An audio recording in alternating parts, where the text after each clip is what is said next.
இனிய தமிழ் உறவுகளுக்கு வணக்கம்.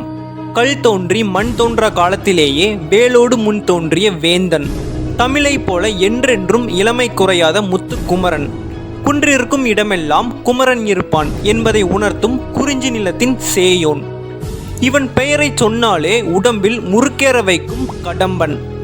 வேறு எந்த ஒரு தெய்வத்திற்கும் இல்லாத தனித்துவமான ஆயுதம் கொண்ட வேலாயுதன், தமிழ் கடவுள் என்ற தனி பெயர் பெற்ற தமிழினத்தின் தலைவன், அவனே நம் முருகன்.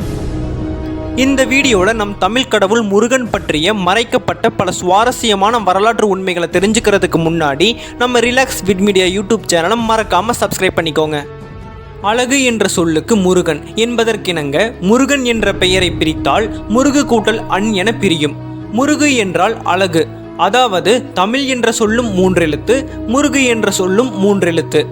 தமிழ் என்ற சொல்லில் தா வல்லினம், மீ மெல்லினம், இல் இடையினம். அதுபோலவே முருகு என்ற சொல்லிலும் மூ மெல்லினம், ரு இடையினம், கு வல்லினம். மேலும் தமிழ் மொழியின் ஆயுத எழுத்தை ஒன்றாக இணைச்சா முருகனின் வேலாயுதம் கிடைக்கும். ஆக தமிழின் ஆயுதமே முருகனின் ஆயுதம். வேறு எந்த ஒரு தெய்வத்திற்கும் இல்லாத தனிச்சிறப்பே முருகனின் தமிழ் கடவுள் என்ற அந்த பெயர்தான். இதற்கான உண்மையான காரணம் என்னன்னா, பழங்காலத்தில் வாழ்ந்த ஆதி தமிழர்களின் முருக வழிபாடானது தற்போதுள்ள ஆரியர்களின் புராண கதையையும் தாண்டி தமிழர்களின் வாழ்வியலோடும் பண்பாட்டோடும் ஒன்றி இருந்தது. ஆதி தமிழர்கள் இயற்கையையே முதலில் இறைவனாக வழிபட்டனர். அதன் பிறகு ஏற்பட்ட பரிணாமத்தால் தங்களில் ஒருவனை, தங்களுக்காக வாழும் ஒருவனை தலைவனாக ஏற்று தெய்வமாக வணங்கினாங்க. குறிஞ்சி, முல்லை, மருதம், நெய்தல், பாலை என மொத்தம் உள்ள 5 திணைகளுக்கும் வெவ்வேறு தெய்வங்கள் உண்டு. அதுல முதல் திணையான மலையும் மலை சார்ந்த பகுதியுமான குறிஞ்சி நிலத்தின் தெய்வம்தான் நம் முருகன்.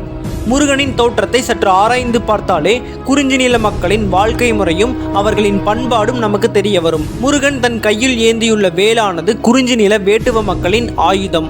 முருகனின் வாகனமான மயில் குறிஞ்சி நிலத்தின் பறவை. முருகனின் வெறியாட்டம், ஒயிலாட்டம், காவடியாட்டம் எல்லாமே குறிஞ்சி நில மக்களின் ஆட்டங்கள். மேலும் குறிஞ்சி நில மக்கள் மலைப்பாதைகளில் மூங்கிலின் 2 முனைகள்லையும் பாரத்தை கட்டி தன் தோள்களில் சுமந்து போவாங்க. அதுவே காவடியின் வடிவமாகுது.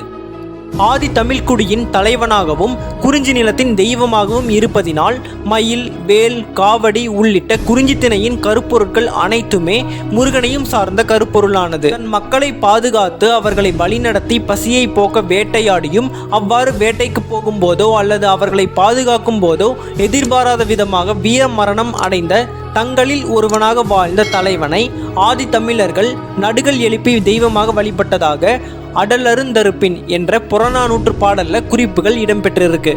தமிழர்களிடையே முதலில் நடுகள் எடுத்து வழிபடும் வழக்கமே இருந்து வந்ததை தவிர மற்ற எந்த ஒரு உருவ வழிபாடுமே இல்லை என்பதை இந்த ஒன்னாந்தெவ்வர் முன்னின்று விளங்கி ஒளிரேந்து மறுப்பின் களிரெறிந்து வீழ்ந்தகை கல்லே பரவின் அல்லது நெல்லுகுத்து பரவும் கடவுளும் இலவே என்னும் இந்த புறநானூற்று பாடல் மூலமா நாம தெரிஞ்சுக்கலாம்.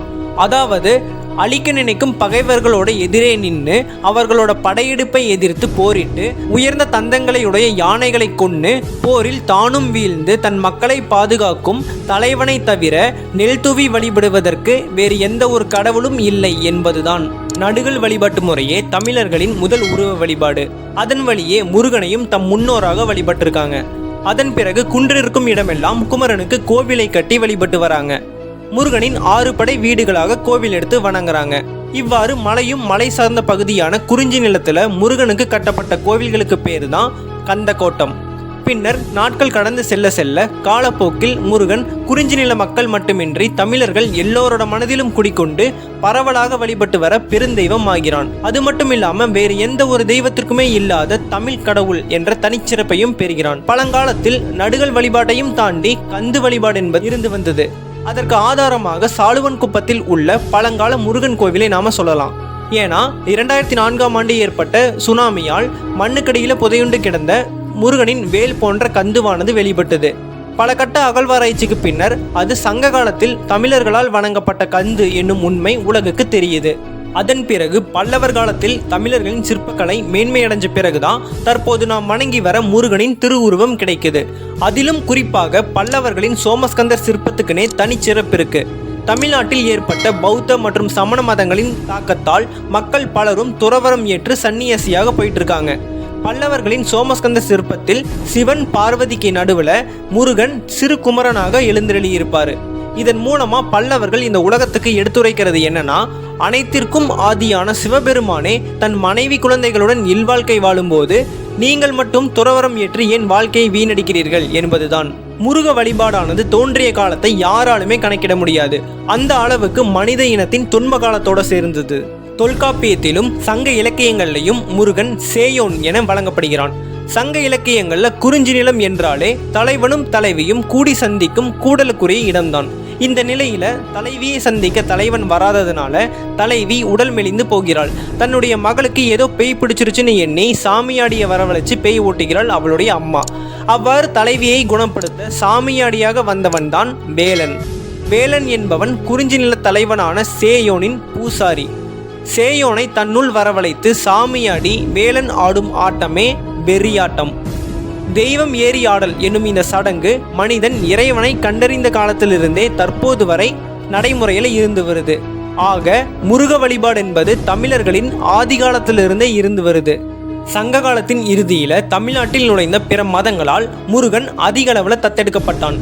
அதற்கான உண்மை காரணம், தமிழர்களின் முப்பாட்டனாக அதிக அளவில் காலங்காலமாக பரவலாக வழிபட்டு வர முருகனை தன்னுடைய மதத்திலும் ஒருவன் என்று சொன்னாதான் மக்கள் பிற மதங்களையும் ஏற்று பின்பற்றுவாங்க என்பதால் தான். அந்த அளவுக்கு முருக வழிபாடானது தமிழர்களின் வாழ்வியலோடும் பண்பாட்டோடும் ஒன்றியிருந்தது. அவ்வளவு ஏன், முருகனுக்கென்றே நம் தமிழ்நாட்டில் ஒரு தனி மதமே இருந்தது. ஆதி சங்கராச்சாரியார் கிபி 8ஆம் நூற்றாண்டுல புற மதங்களை தள்ளி இந்து மதத்தின் தூண்களாக கடவுள்களின் பக்தியை உணர்த்தி 6 வெவ்வேறு மதங்களையும் அவற்றின் வழிபாடுகளையும் அமைத்து தராரு. அவ்வாறு நம் முருகனுக்கென்றே உருவான ஒரு தனி மதம்தான் கௌமாரம். முருகனையே பெருங்கடவுளாக கொண்ட மதமே கௌமாரம். தமிழ்நாட்டுக்கென்றே தனி கடவுளாக விளங்கியவன் கந்தன். கந்தன் என்பவன் கந்து போல தன் மக்களுக்கு அரணாக இருந்து அவர்களை வழிநடத்தி அவர்களுக்காகவே வாழ்ந்தவன். கந்து என்றால் கோல் தூண்னு சொல்லுவாங்க. அதனாலேயே ஆதி தமிழன் அனைவருக்கும் முப்பாட்டனான முருகன் தமிழர்களின் ஆண்டவனானான்.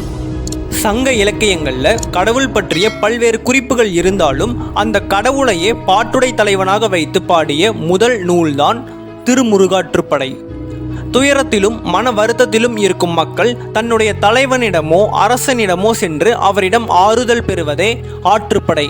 அதுபோலவே பசியாலும் வறுமையாலும் வாடும் புலவர்களையும் பாணர்களையும் கூத்தர்களையும் இந்த அரசனிடம் செல்லுங்கள், உங்களது துயரங்கள் போகும்னு சொல்லுவது புறப்பானாற்றுப்படை, சிறுபானாற்றுப்படை, பெரும்பானாற்றுப்படை, கூத்தராற்றுப்படை போன்ற ஆற்றுப்படை நூல்கள். இந்த அனைத்து ஆற்றுப்படை நூல்களுக்கும் முதன்மையாக ஆறுதலுக்காக முருகனை நாடி செல்லுங்கள், அவன் நம் துயரத்தை போக்கி நம்மை அரவணைத்து பாதுகாப்பான் என்று முருகனை போற்றி பாடுவதுதான் திருமுருகாற்றுப்படை. இவை அனைத்திற்கும் மேலாக முருகன் என்பவன் தமிழ் கடவுள்தான் என்பதற்கு சிறந்த ஆதாரமாக 5 முகந்தோன்றின் 6 முகந்தோன்றும், வெஞ்சமரில் அஞ்சலென வேல் தோன்றும், நெஞ்சில் ஒரு கால் நினைக்கின் இருகாலும் தோன்றும், முருகாவென்றோதுவர் முன் என்ற இந்த திருமுருகாற்றுப்படை பாடல் மூலமா நாம தெளிவா தெரிஞ்சுக்கலாம். அது மட்டும் இல்லாம சிலப்பதிகார பாடலிலும் தமிழ் கடவுள் முருகன் போற்றப்படுகிறான். இது திருமுருகாற்றுப்படைக்கும் முன்னதாகவே 2ஆம் நூற்றாண்டில் எழுதப்பட்டதாக சொல்லப்படுது. ஆக முருக வழிபாடு என்பது இதற்கெல்லாம் முன்னதாகவே தமிழர்களுக்கிடையே வழக்கில் இருந்து வந்திருக்கு. இவை அனைத்தையும் வைத்து பார்த்தால் முருகன் என்பவன் தமிழ் கடவுள்தான் என்பது ஆதாரபூர்வமாக உறுதியாகுது. நாம் கடந்த காலத்துக்கு கொஞ்சம் பின்னோக்கி சென்று பார்த்தால் தமிழர்களின் வாழ்வியல் முறை, பண்பாடு, வழிபாடு, பாரம்பரியம், பழக்க வழக்கங்கள், வரலாற்று நிகழ்வுகள் போன்றவற்றை நம் முருகனின் வரலாற்றோடு ஒப்பிட்டு பார்த்தால் முருகன் என்பவன் தமிழ் கடவுள்தான் என்ற அதிகாரப்பூர்வமான உண்மை நமக்கு தெரிய வரும். தமிழ் கடவுளான முருகனின் தொன்மங்கள் அனைத்துமே இயற்கையே சார்ந்திருக்கும். குறிஞ்சி நிலத்தின் ஆயுதமே முருகனுக்கும் ஆயுதம், குறிஞ்சி நிலத்தின் பறவையே முருகனுக்கும் பறவை என குறிஞ்சி நிலத்தின் கருப்பொருட்கள் சார்ந்தவனே முருகன். இவ்வாறு இயற்கையோடு இணைந்தவன்தான் நம் முருகனை தவிர ஆரியர்களின் புராண கதைகளில் சொல்வது போல முருகனுக்கென்று பல அதிசயங்கள், மாயாஜாலங்கள் என எதுவுமே கிடையாது. இயற்கையோடு இணைந்து நாம் கடந்து வந்த பாதையை ஆராய பொய் அனைத்துமே விலகி இறுதியில் முருகன் பற்றிய உண்மைகள் மட்டுமே நிலைத்திருக்கும். இந்த வீடியோ இதோட முடிய போறது கிடையாது. கற்றது கையளவு கல்லாதது உலகளவு என்பது போல நம் முப்பாட்டனான தமிழ் கடவுள் முருகன் பற்றி நாம தெரிஞ்சுக்கிட்டது வெறும் கையளவு தான். இன்னும் நாம முருகன் வள்ளி காதல் கதை, முருகன் தமிழ்நாட்டில் குறிஞ்சி நிலத்தில் தோன்றி தற்போது உலகெங்கும் பரவலாக வழிபடுவது எப்படி, முருகன் மற்ற நாடுகள் எல்லாம் எப்படி வணங்கப்படுகிறான், சிவனின் மகன் முருகன் என்பதற்கான ஆதாரங்கள் என்னென்ன, மேலும் முருகன் பற்றிய பல்வேறு சுவாரஸ்யமான வரலாற்று உண்மைகளை இனி வரும் அடுத்தடுத்த வீடியோட நாம தெளிவாக தெரிஞ்சுக்கலாம். முருகனை பிடிக்கும் உங்களுடைய நண்பர்கள் உறவினர்களுக்கு கண்டிப்பாக இந்த வீடியோவை ஷேர் பண்ணுங்க. இந்த வீடியோ பிடிச்சிருந்தா லைக் போட்டு சப்போர்ட் பண்ணுங்க. அப்புறம் மறக்காம நம்மளுடைய ரிலாக்ஸ் விட் மீடியா யூடியூப் சேனலை சப்ஸ்கிரைப் பண்ணிட்டு பக்கத்தில் இருக்க பெல் ஐக்கானை ப்ரெஸ் பண்ணி நோட்டிஃபிகேஷனில் ஆல்னு செட் பண்ணிக்கோங்க. அப்போ தான் நம்ம போடக்கூடிய வீடியோ அப்டேட் உங்களுக்கு உடனுக்குடனே கிடைக்கும். இது போன்ற அடுத்த ஒரு சுவாரஸ்யமான வீடியோவில் உங்களை சந்திக்கிறேன். உங்கள் சங்கமேஸ்வரன். நன்றி, வணக்கம்.